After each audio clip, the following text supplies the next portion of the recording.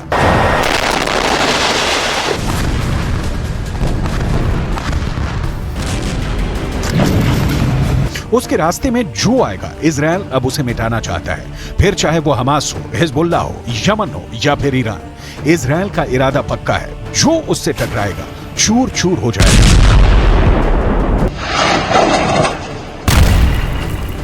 इसमें कोई शक नहीं कि ईरान में इजरायल को लेकर इस वक्त बहुत गुस्सा है। ईरान के जनरल अब तक इजरायल की बमबारी को लेकर बहुत आक्रामक भाषण देते आए हैं, लेकिन इजरायल को डरा नहीं पाए। अमेरिका